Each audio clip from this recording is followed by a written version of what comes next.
Isang Pinoy cruise ship worker hinatulan o pinatawan ng 30 taong pagkakakulong sa bansang Amerika dahil sa kasong pamboboso o paglalagay ng mga hidden camera sa mga kwarto ng mga babae, at karamihan sa mga biktima niya ay mga bata.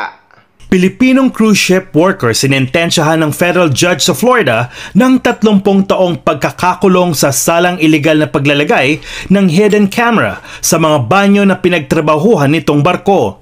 Naghain ng guilty plea si Arvin Joseph Mirasol, isang 34 anyos na stateroom attendant sa barko, sa pag-record nito ng mga videos ng pasaherong batang babae na nakahubad. Napag-alaman din na matagal na itong modus ng Batanggenyong cruise ship worker mula pa ng unang sumampa ito sa barkong Symphony of the Seas noong Disyembre 2023. Ayon sa court document, natagpuan ng mga investigador ang USB stick na pagmamay-ari ni Mirasol na may lamang mga video ng mga hubad na babae na kuha sa mga banyo at kwarto ng cruise ship, kasama ang iba pang pornographic video. Sa mga investigador, sadyang nakatutok sa masiselang bahagi ng katawan ng mga biktima ang kuha ni Mirasol, at ang mga batang biktima ay mula 2 hanggang 17 taong gulang.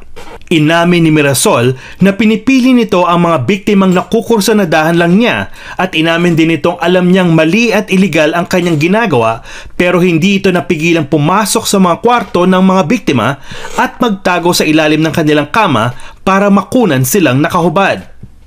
Kasama sa sentensya ni Mirasol ang pagkakulong sa pasilidad na may psychological counseling at sex offender treatment. Ayon sa isang US government inmate finder, nakakulong ngayon si Mirasol sa Federal Detention Center sa Miami, Florida.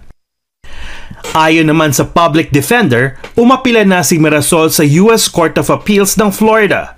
Siguro ang modus ni Kabayan ay binibidyo niya ang masiselang parte ng katawan ng mga babae at binibenta sa mga porn site. Sinayang lang ni Kabayan ang trabahong pinapangarap lang ng napakaraming Pilipino.